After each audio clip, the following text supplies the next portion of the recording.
Howdy, folks. Happy Wednesday. Happy hump day. Sorry for the delay. We got some stuff to talk about. A lot of little stories in the NHL, the Sabres and New Jersey Devils. I don't know if the Devils have gone over to Europe yet because they're not yet in the Global Series, but the Leafs. The Sabres went over because they're playing a preseason game against Red Bull Munchen, and then Red Bull. What am I talking about? I don't drink Red Bull, so I don't even care about the name. But they're playing a preseason game on Friday, and then they open up the season in Prague on the 4th and 5th of October. So they're already over there. They practiced today. I'm sure that like 13-hour flight from. Oh, it feels good, Mike. Once you get out on the ice, sure. Oh yeah, I'm sure. But anyway, we'll start with the pre-show. Go ahead, Ross.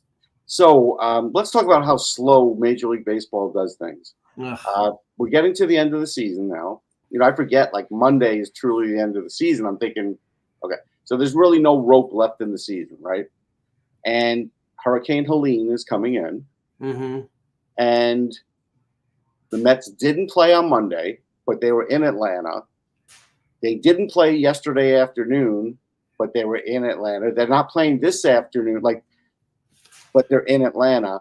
And if those next two games get rained out, they're going to have a doubleheader on Monday, which makes no sense because you've been there since Monday, or you could have scheduled it for Monday and had the series finished by now because no fans are showing up anyhow. Like, everybody's like worried about the wind and the rain. This is a debacle. Now what Major League Baseball should do, and they have done this in the past, is move the game someplace else. Have Atlanta be the home team, so they're batting in the bottom of the. Have them play the game in Philadelphia if you don't want to play it at Citi Field because that would be too much of an advantage. It's Atlanta, so you go to Tampa where there's a dome. That's all. Yes, yeah, exactly, and play the game that way. You need to play those games. And that's on Monday. The Mets still have a series in San Diego that they may not be able to get to if they get stuck in Atlanta. Right, and the even more of a hindrance is the fact that if they have to play a doubleheader on Monday, the playoffs begin on Tuesday. Right. The one game playoff, and I don't know exactly where they are right now in terms of they're tied for second. Yeah. They're a game up on Atlanta, but they're really nowhere. Right. So it could be the end of the season if they get swept. But if they win one game, I think that they're okay. But the problem is that they're at a complete disadvantage because even if they win one of those games and they make the playoffs, you may have to play, Severino or pitch one of the guys that you want to pitch in the one game playoff. And then what are you going to be stuck pitching? Tyler Miguel. Yeah, right. Exactly. It's like, or Quintana, who's been getting skipped. Now all of a sudden you got to use whatever. They're going to do something like that. Right. But it's all preventable. And this is the agonizing part. I'm not panicking, right? Because I don't think they're going to make the playoffs anyhow. But there are Met fans just panicking over this whole situation, and it's like I just don't understand it from a logic perspective. Somebody should have been at the home office 4 days ago saying, we're hearing about this hurricane. Let's just nip this in the bud right now. But they didn't. Yeah, I want to bring this up because I saw this and I think somebody in our group text had mentioned this. Thumbs down, way down on the Pittsburgh Pirates. You're a cheap fucking organization and you always have been. But what they did to Rowdy Tellez, who was what? He 4 plate appearances away from a $200,000 bonus, and they designate him for assignment.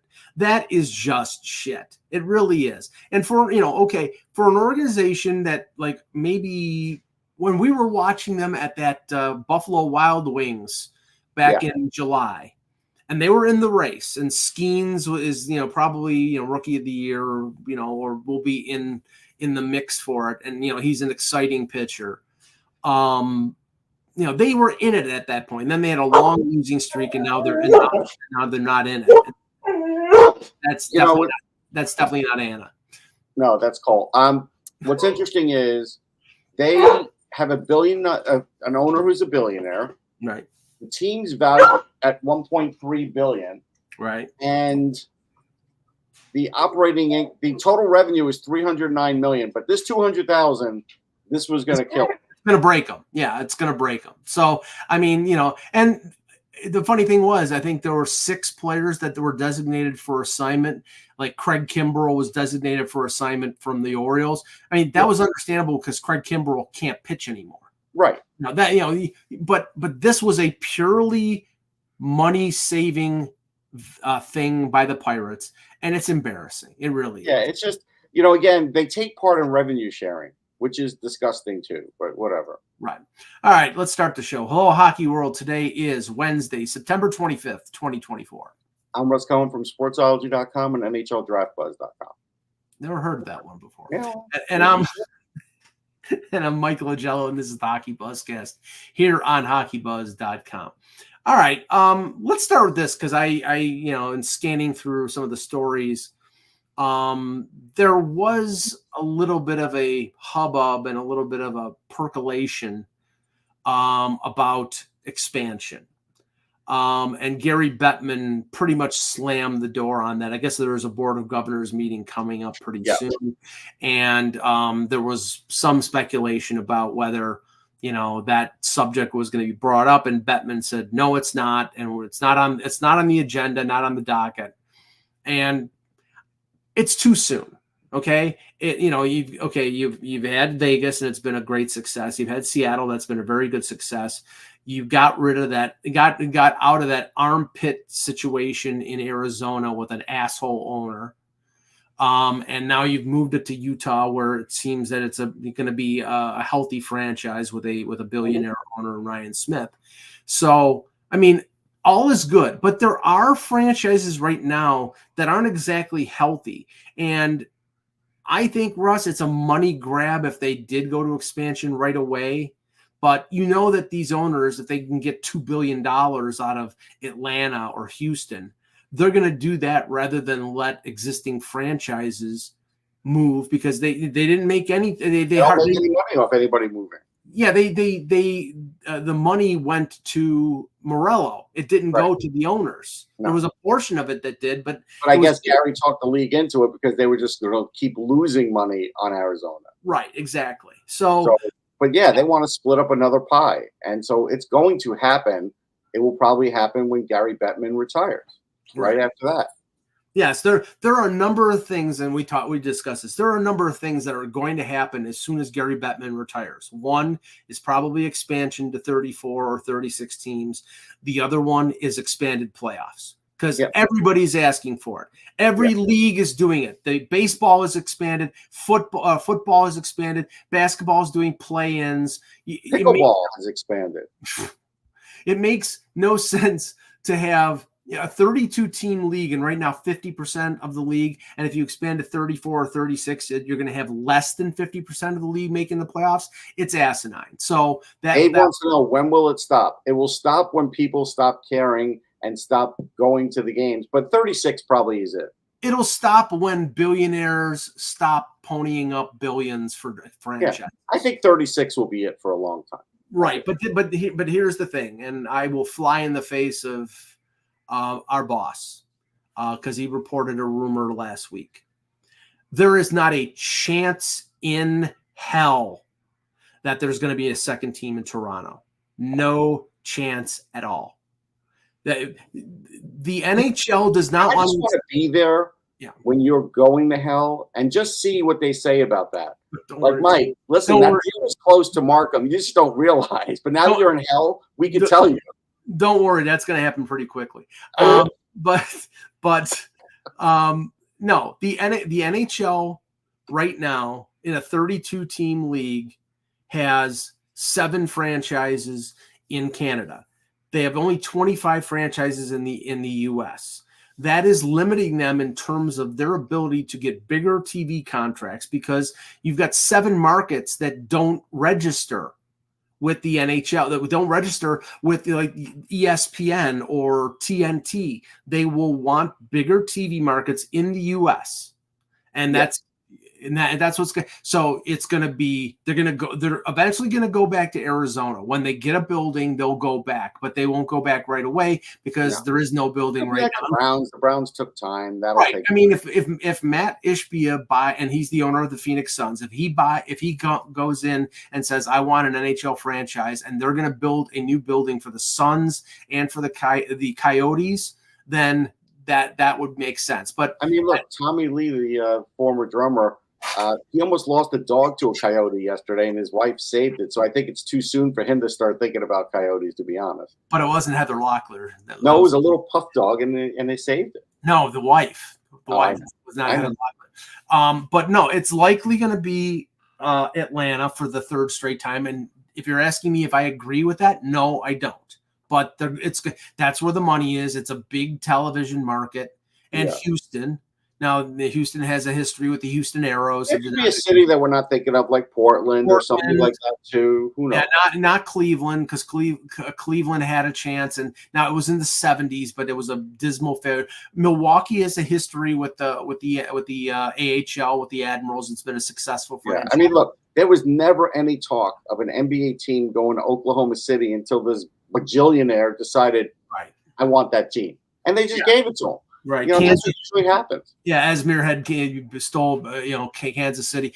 Dave, I would love them to go to Quebec. I would. I just don't think. Never. It's not happening in a very long time. Yeah, the NHL is not going to put another team in Canada, even if it's a second team in Toronto. Because that franchise would be a moneymaker. No, I mean, if the Canadian dollar were on par with the American dollar, they'd have a better chance. But it's still not. It's not even close. It's not. It probably won't be for a long time, just because of the fiscal policies of the Canadian government. But yeah, it's not going to happen. And, well, I'm going to tell you, actually, I know. What year was this? Let's see. In 2007. Yeah, it was on par. It was on par. How do I know this? Because I went to go see Angelo Esposito play at a Remparts game, and I was in the locker room, and I accidentally stepped on the logo, which everybody should put on the seat. Boom. And so Angelo Esposito said, that'll be $1. And I said, American or Canadian? And he said, Canadian, because it's worth $1 today. And I'm like, you're a smart guy. I gave it to him, and I got my interview. But that's how I know. Smart guy, but not a good hockey player. He was a good hockey player. He just wasn't good enough for the NHL. Right. He was a late first-round pick of the Pittsburgh Penguins and never really did anything. This is an interesting story. This is funny. Our good buddy Greg Wyshynski said that he broke some news about Sheldon Keefe. Apparently, this morning, Sheldon Keefe went to go pump his own gas in New Jersey. And as you know, Russ. Oh, why would he do that? Well, because he's from Canada and he's pumped his gas. Did you learn the local laws when you move to a place? He said, Keefe said, you know what? I haven't gotten gas in Jersey since moving, not once. Is that a thing? I don't have my own car. I've been renting cars. So what he's been doing is, he's rented them and paying for the gas for them to fill it up. Right, exactly. Which nobody does. But he does it because he's loaded. Well, yeah, he's making. No, but I mean, nobody does that. Like, nobody gets the rental car and pays the price of the rental car gas. But he does because the Devils he's paying for it, so he doesn't care. Right now, I'll say this: I've been into New Jersey a few times, passing through mostly, and every time I did, I just found it so weird that because in New York, I pump my own gas. There's very few instances over the last, I'd say, 30 years that I've had somebody pump my gas in my car, and New Jersey has been the only place where I've done it. So he's basically got to get out of his car quick enough to beat the guy coming up to fill up his tank. Yeah. All I have to say is this. He should have noticed the guy filling up, or multiple guys. You go to a Wawa, there's 3 of them, filling up all the other gas tanks. Maybe he should pay more attention to the surroundings, and that'll help him as a coach too. Yeah, well, just saying. Some news about my favorite hot dog eater, Phil Kessel. He is not wanting to retire, and I don't blame him. He wants to continue his career. He says that he wants to catch on with a team on a PTO. He's not concerned about continuing his consecutive game streak. He just wants to play. And he hasn't found a home. And I'm a little surprised. I thought there was a chance with Columbus. I mean, because Van Riemsdyk went there. That name was being floated about with some of the Columbus reporters when they were in town for the Prospects Challenge last week. I'm surprised Pittsburgh with Crosby and Malkin. Although, I mean, only a team like, again, if Columbus was forced to get to the cap, then they would get Kessel. But he's not the biggest. He's not the fastest. He's not the strongest. He's not scoring as much. So what is he actually going to do for a team like? Yeah, no, I mean, like he can't beat anybody up. He's not penalty killing. He's literally there to work on the power play and try and score some goals. He's not good defensively anymore. Yeah, he's not much of a help. He was never good defensively. No, I know. He was adequate. Okay, I was being kind. So I mean, what is he going to do? Yeah. So, okay. So going around the league a little bit, I know that you mentioned Ryan Lindgren's upper body injury. That's a little bit of a concern for the Rangers. Yeah. So, I guess I didn't watch that game. I've got a lot going on, so I missed it. But apparently, Filipino got hit by Scott Mayfield. Lindgren jumped in. They had a fight. Mayfield beat him up. We know Lindgren has a history of concussions. Now he's out for multiple weeks with a UBI, which tells me it's probably a concussion. So, yeah. So my whole thing, I go back to this, Mike. Doesn't matter if you have Matt Rempe. It doesn't matter who the hell you have on your team and how strong they are. It doesn't stop the opposition from making plays like this. Right. And apparently this was a knee-to-knee hit. And this would happen if there were a 7-foot skyscraper next to the guy on the ice. And that's why I don't really want teams to hire too many of these guys because, unless they can play, like Matt Rempe has some good hands, so maybe he'll score some goals. But unless they can do multiple things, there's no point in hiring a guy like this anymore. Well, I mean, Rempe, unless he can play 60 minutes a night and be on the ice at every single moment that something happens, which is impossible. This is going to happen. When he's on the bench during the regular season, somebody's going to take a run at somebody, and then the only thing that you can do is frontier justice. Is okay. You're going to go after my guy. Well, I'm going to go after your guy. It's the old Marty McSorley said, he said, Wendell Clark, you better stop going after Gretzky because I'm going to go after Gilmore. And then he went after Gilmore. And then the next year, Wendell Clark said to, I think it was Gino Ojic, you better stop going after Gilmore because the first guy I'm going to go at after you hit Gilmore is Pavel Bure. Yeah. I mean, and Panarin's hurt. I'm not sure how he got hurt. So, Rangers, they're going to be limping a little. Yeah, I mean, day-to-day lower body. That's what it's. Yeah. So okay.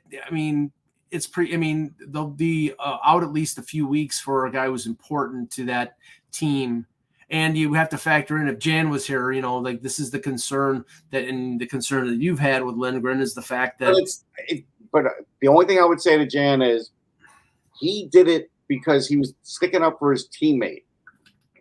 That's why he did it because he didn't like the hit.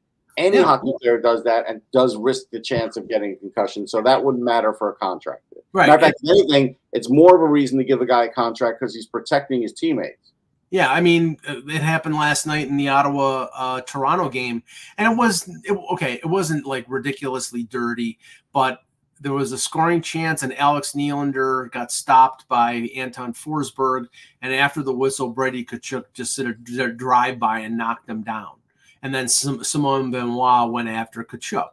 Now that's part and parcel with the Ottawa Senators because they're a bunch of rats. They had Nick Cousins with Ridley Grigg on that team. I mean, you better get the Orkin man to exterminate that bunch of jerks. But that's what it's going to be this year with them. But they might make the playoffs as a result. So whatever. Well, they might make the playoffs if Linus Ullmark can stay healthy and be as good, and I seriously doubt this. But Travis Green is a decent coach, and maybe he can get them to play better defense. But their problem is, that they've never been able to play defense. They have got key players who keep getting injured, like Josh Norris. It's a chronic thing with his shoulder, and they take too many stupid penalties. They have a lot of talent. I love Kachuk as a player. Stützle is really good. Batherson's good. Giroux still got something left in the tank. One thing he doesn't have is a car. Somebody stole it. Yeah, I saw that. Wow. His wife put out a plea on Twitter. And because I guess they have like OnStar, they saw that the car was still being driven while it was stolen. That's a Seinfeld episode. Remember Seinfeld called his car phone the guy who stole the car he spoke to? Yeah. Now, Dave brings this up, and I was going to go to talk about Swayman because it doesn't seem like this is going to end anytime soon. And, there's sort of a staring contest right now between the Bruins and Swayman. Oh, I thought you were talking about the Middle East. All right, good. All right. About what? The Middle East. Oh. No. I thought you were leading up to that. No, that's political buzz. That's at 4:00. Oh, okay. No, but everybody, you want to hop on that? Yeah. Well, Hezbollah today. No, I'm just kidding. But the Bruins and Swayman, there doesn't seem to be getting any closer.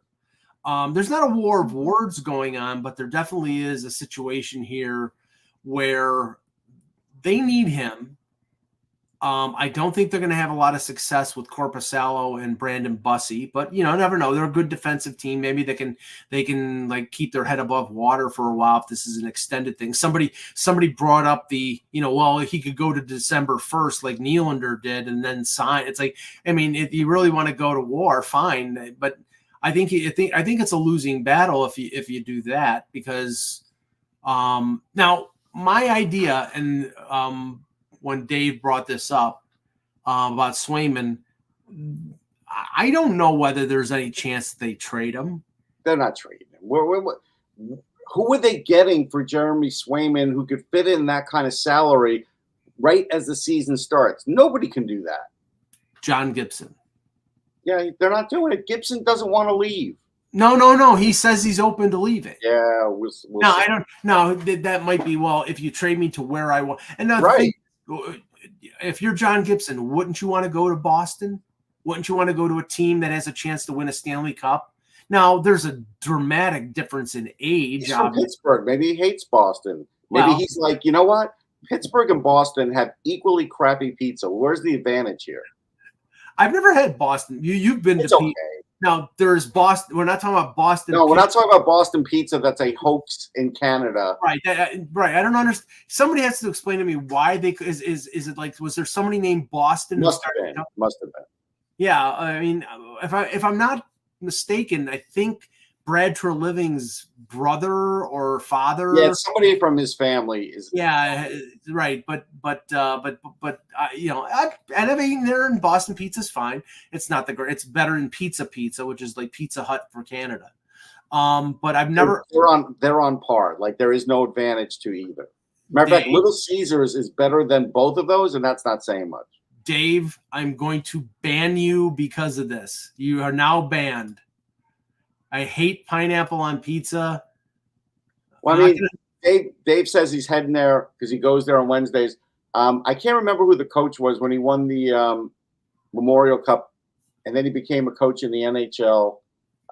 He took his team there. So, like after the game, we went to Boston Pizza because there's no place to go in Mississauga, and he was there too with his team. Don't worry, Dave. I only banned you for 5 minutes. It's just that it's symbolic. You do not talk badly about me and insinuating that I eat pineapple and ham on, which is the most disgusting. I don't understand how anybody can eat that crap. It is so bad. It's the cheese part. I get the pineapple and ham back in my meat eating days. That was okay. If you put pineapple on like a ham steak, it tastes good. But now I'm putting sauce on that and cheese. It makes no sense. Right. No, what was it? Dan says 3-team trade. Ducks get Swayman. Detroit gets Zegras. Boston gets Jack Campbell. Now, I mean, Zegras would be an interesting part of that, but I would think that they would want a goaltender back. So, could it be Zegras and Gibson and Swayman and something? I mean, no, they'll sign him. He is going to make them go until the season starts and see what they have in net, and they will come crawling back and give him his contract. That's what now. you keep hearing, and Pierre LeBrun said this on his insider trading spot on TSN yesterday, that Shesterkin is looking to basically break the goaltending market. So I don't know exactly what the hell that means, because he's just going to get between 11 and 12 million. Right. Now, you're right. If it's that, I can, I'd say fine, because with the cap going up and him being, I think, the best or second best goaltender, but he's like, 13. You're like, be serious here. There's no way that the highest paid player in the league is going to be a goaltender. Maybe it should. I'm goalie friendly. It's that way with quarterbacks, and everybody talks about how important the great elite goaltenders are. Maybe it should be. Yeah, but there's a cautionary tale there when it comes to. Oh, I know where you're going with this. Well, no. I mean, I'm just saying, it's like when you pay $55 million to horseface Trevor Lawrence, and he sucks, or you pay $50 million or $45 million, whatever it is, to Tua, and he gets injured. I mean, I thought you were going to go Rick DiPietro. No. I'm talking about, like, I'm making at the time it was a boatload of money, and yeah. I actually brought this up. I was a lot like Michael Jello in this sense. I brought up and I said, that's a bad contract, because I could see where the last 3 or 4 years he's going to be a backup for $4.5 million back then, right? Right. Well, he was a backup much earlier because of injuries, and it became even a worse contract. The cap hit was not the problem; it was the length. Right. And the NHL protected themselves from that with the new CBA to limit it to 8 years. But what I'm saying here is, if you look at what happened, and if you're bound and determined to change the LTIR rules, what they keep saying, they're not going to change them. I don't think they are, but I think they keep, they're talking a good game. It could be basically a negotiating piece like they do with everything. But Carey Price was the highest paid goaltender in the league at $10.5 million. And that contract, I think it lasted 3 years before he got injured, and now he can't play anymore.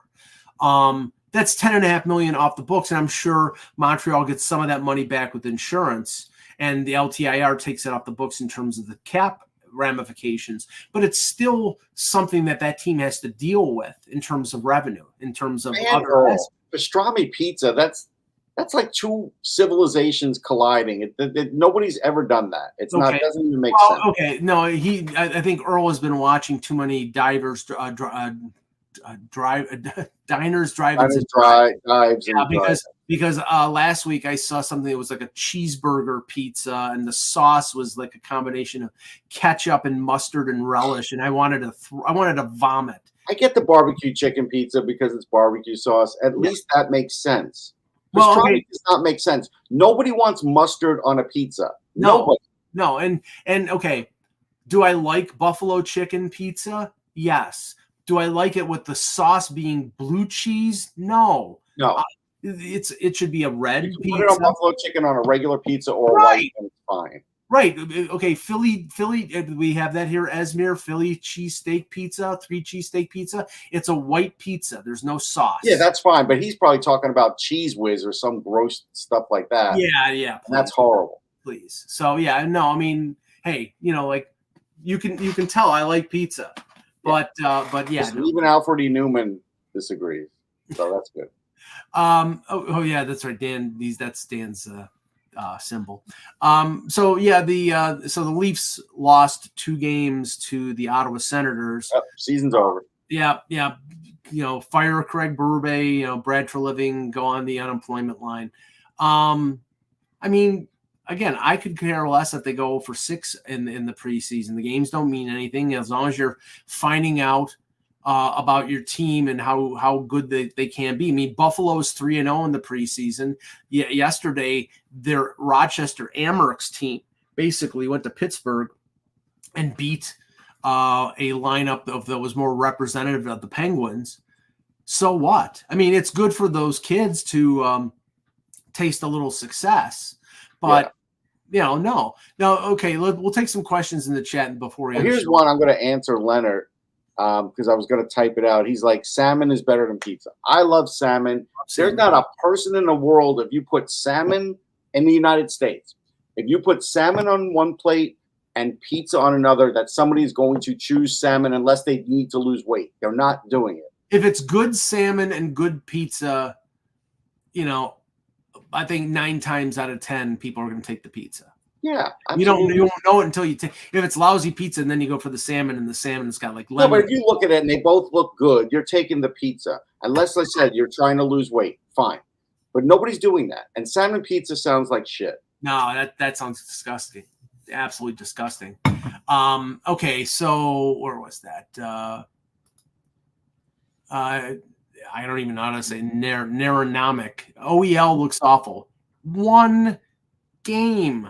I mean, there is going to be a point where he's going to be awful. Like, there's no question. I don't know if it's now. Right, but it's like one preseason game, and you're already going to make him into HockeyBuzzcast. I mean, Jesus Christ! I had somebody message me and said, "Oh, Ekman Larsson looks horrific." I'm like, okay, it's a preseason game. Do you think he's really like selling out because in a preseason home opener against the against the Belleville and Binghamton Senators? I mean, no.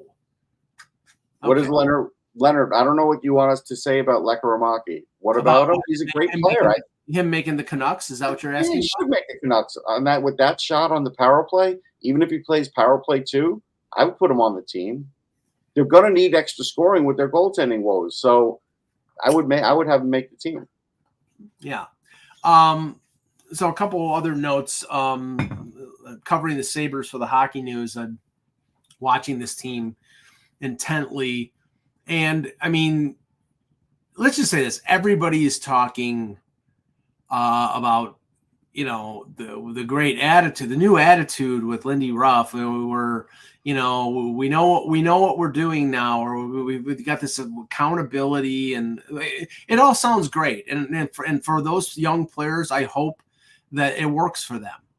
But they go 2-4 out of the gate, then that is going to be out the window. It's like it has to translate to success on the ice. Now, the one thing I do like what the Sabres are doing is that they're activating their defense, and a very talented defense. They're activating their defense a lot more. They're getting involved in the offense, not only in terms of rushing the puck, but I think in the offensive zone.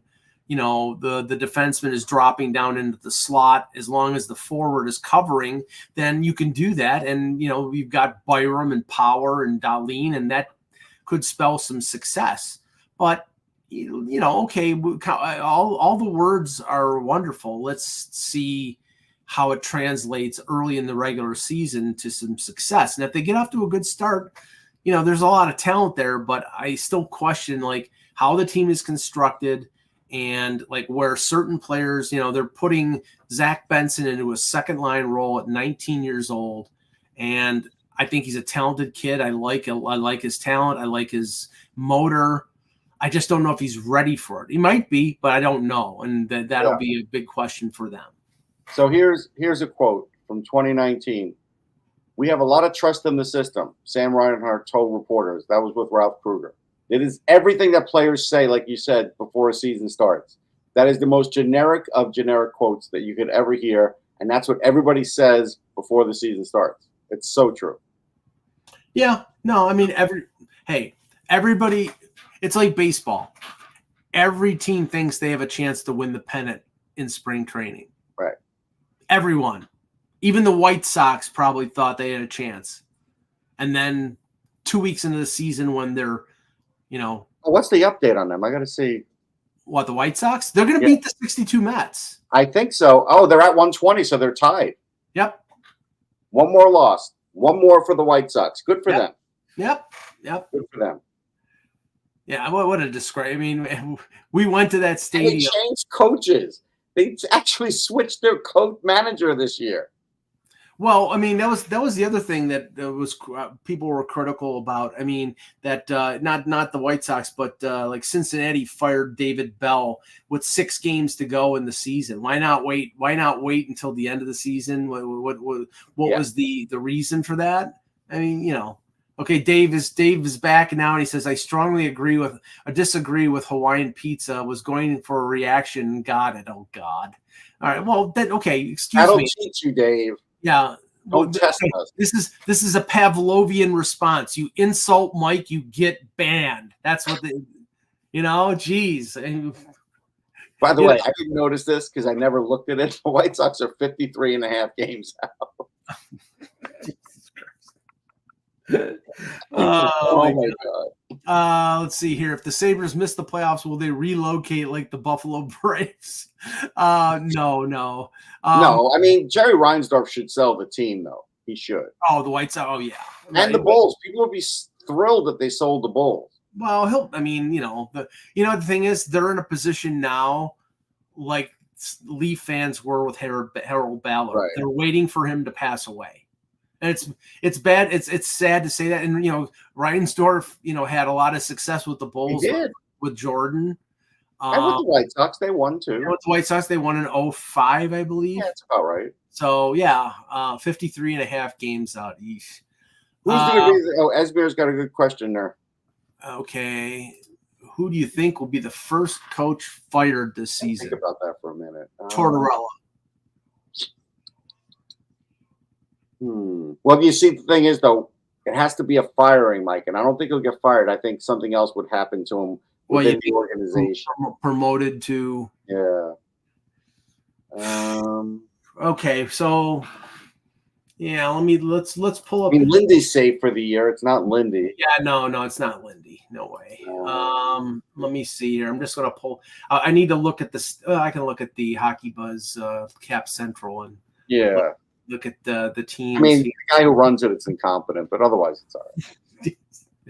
Yeah, that asshole. He doesn't know what the hell he's doing. Okay. I think Cronin is safe in Anaheim. I got it. I don't think it's well. I mean, okay. Do you think Arizona/Utah's coach is safe? Yeah, you can't really expect anything this year. I mean, okay. Calgary just hired a coach. Nope, I got the answer. Okay, go ahead. Andrew Burnett. Because you think Trotz is going to go back behind the bench? I don't think I mean, look, we've seen Len Sater has done that. Lou Lamoriello has done that. Emil Francis did it back in the day. It's not impossible, but don't you get the idea that with Burnett, things have gotten rocky at times with him there? We've seen things in the past, like he leaves the team for a short time. There's issues, right? I mean, they made the playoffs. He got a lot of credit for what happened in New Jersey more than Lindy. He was a coach of the year candidate in Florida when he replaced Quenneville. Right, and then they got rid of him. Right, they because they had a chance to get Maurice. That's why. And I mean, I'd rather have Paul Maurice than Andrew Burnett, and nothing against Andrew Burnett. Okay, and then Burnett was doing good in New Jersey, and they got rid of him. I don't think DeBoer because I think I mean, you understand what I'm saying? The same thing happened to Andrew Burnett in New Jersey.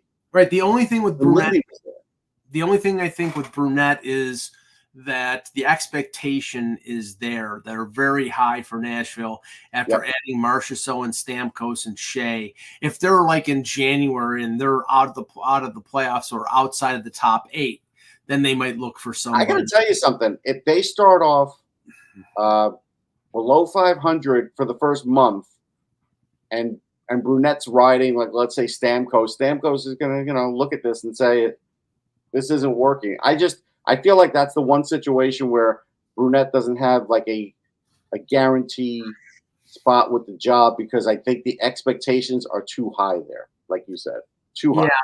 Yeah. Knobloch's safe. What he did last year, he's not going anywhere. Yeah, even if they miss the playoffs, I don't see them missing the playoffs this year, unless somebody like McDavid got hurt or something like that. Minnesota. I mean, I think they can make the playoffs, but I don't think they're banking on it. Right. So Hines, I think, is safe. So yeah. I mean, I'll stick with Tortorella, and I think if he gets fired, maybe there's a chance. I mean, you have to rephrase the question: who will be the first one who will be dismissed as coach? Because if I'm still going Andrew Burnett. Okay, all right. Well, we'll track that. We'll be Only back because the Flyers don't have great expectations to make the playoffs. Maybe Torts does, but Right. they don't. So they would ride out a rocky season because it might happen anyhow. Right. They'd actually be doing them a favor if they actually tanked. But there's not a consistency of message there. One side thinks that they should make the playoffs. The other side thinks that they're a rebuilding team, and then, who knows? Well, I will tell Dave, we tried to add Don Granado to this show, but SiriusXM added him first. So yeah, we just didn't have the finances to do that. So, all right, we'll be back on Friday he bought us coffee. Nice guy. With another edition. That's true. With another edition of the Hockey Buzzcast. For Russ Cohen, I'm Michael Agello. Thank you for watching, and remember, without the buzz, it's just hockey.